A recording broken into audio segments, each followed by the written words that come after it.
বাংলাদেশ আর সিঙ্গাপুরের মধ্যে এই খেলা নিয়ে একজন সাধারণ দর্শকের মুখ থেকে যদি আপনি কথা বলতে শুনতে চান, বাংলাদেশ ম্যাচ হারছে এটা বড় কথা না। কথা হচ্ছে যে আমরা ম্যাচ হারছি অনেকগুলো জায়গায়। নট অনলি জাস্ট ফিল্ডে। ফিল্ডে যে গেম পরিচালনা করতেছিল রেফারি, তার অনেক ডিসিশন একদম যে খেলা বোঝে না তার কাছেও যদি আপনি বলতেন না, কারণ আমি তো খেলা বুঝি না, আমি তো ফুটবল নিয়ে অত কথা বলিও না। কিন্তু আমার কাছে যেটা মনে হয়েছে যে হ্যাঁ, কিছু কিছু ডিসিশন যেগুলো ছিল ইট ওয়াজ টোটালি এগেনস্ট আস, যেখানে কিনা আম, একদম শুরু থেকে একদম শুরুর মোমেন্ট থেকে যে সিঙ্গাপুরের সময় নষ্ট করার বিষয়টা, কথা নাই বার্তা নাই গায়ে নেইমারের, আমরা অনেকে বলি না নেইমার হয়তো অভিনয় করে, কিন্তু নেইমার যদি অভিনয় করে তাহলে কালকে ওরা অভিনয় করে অস্কার জিতে নিচ্ছে, এইভাবে যদি বলতে হয়। কারণ ইটস আ পার্ট এভরিথিং, যে টাইম ওয়েস্ট করতে হয় অনেক ডিসিশন যখন আপনার ফরেনে আসে। বাংলাদেশ, আমি কি বলতেছি বাংলাদেশ টাইম ওয়েস্ট করে নাই, বাংলাদেশ টাইম ওয়েস্ট করছে, আমি এটাও মানতেছি। কিন্তু সিঙ্গাপুর যদি করে ৮০%, বাংলাদেশ করছে ১০%। বাংলাদেশের শুরু থেকেই হাঙ্গারনেস ছিল, বাংলাদেশ টাইম নিয়ে খেলতে যাচ্ছিল, অ্যাটাকিং অ্যাটাকিং অ্যাটাকিং, অনেক সুযোগ আমরা মিস করছি। বা রাকিব অনেক ভালো ভালো কিছু সুযোগ ছিল যেগুলো কিনা সচরাচর মিস হওয়ার কথা না, কিন্তু অ্যাটাকিংয়ে হয়তো আমাদের কিছু ল্যাকিং ছিল, কিন্তু সেই গোলটাও কিন্তু রাকিবের হাত থেকে এসেছে। So end of the day ভাই, এইগুলো নিয়ে অত কথা হয় না। কিন্তু টাইম ওয়েস্টের যে বিষয়টা, ইভেন লাস্ট মোমেন্টে টিম ম্যানেজমেন্ট নাকি, বাংলাদেশের যারা টিম ম্যানেজমেন্ট তারা নাকি জানতো না যে খেলার আর মাত্র 5 মিনিট বাকি।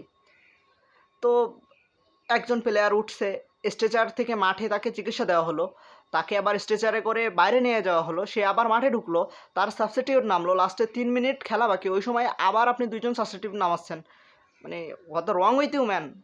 এটা খেলা নাকি টাইম ওয়েস্ট?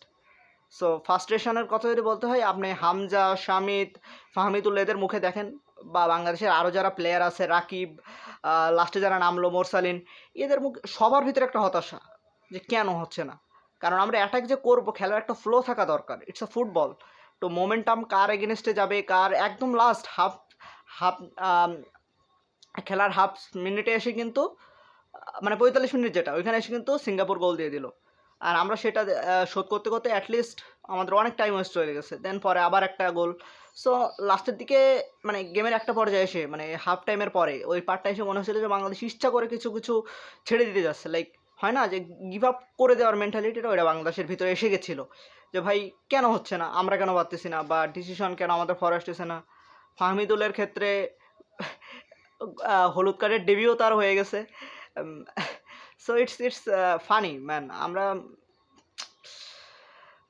ভাই, আমরা গেম হারবো, গেম হার জিত ইটস আ পার্ট, কিন্তু এই গেম হারার পরে না ভিতর থেকে ওই যে হতাশাটা আসতেছে না। কারণ ইটস বাংলাদেশ। আর এই গেমটা নিয়ে আমাদের ভিতরে কত মিডিয়ায় প্রচার, কত হাইপ, 400 টাকার টিকিট মানুষ 2000 টাকা দিয়ে কিনেছে, এবং টিকিটের জন্য হাহাকার, লাঠিচার্জ করে গেটের বাইরে থেকে মানুষজনকে বের করে দেওয়া হয়েছে। ইভেন আলট্রাস যারা বাংলাদেশের সব থেকে পিওর ফ্যান ফুটবলের, তাদেরও টিকিট দেওয়া হয়নি কোনো কারণে, বা টিকিটের সংকটের কারণে। তাহলে বুঝেন এই ম্যাচটার হাইপ কতটা ছিল। সো হার জিত ইটস আ পার্ট, বাট আমরা হারছি অনেকগুলো জায়গায় আমাদের। হ্যাঁ, আপনি শুধু বলতে পারেন যে হামজা, শামিদ সোম এরা কি খেলবে না, ওই অ্যাসিস্টটাও হামজার কাছ থেকে, যারা অ্যাটাকিং করছে, বল পাসিং, আপনি অপটাকিং দ্য ফিল্ড, সব কিছুর ক্ষেত্রে যারা নতুন আসে তারাই এগিয়ে। হ্যাঁ, রাকিব তাদের একটু সঙ্গ দিচ্ছে, এটার কাজ তো রাকিব সবসময় করে থাকে।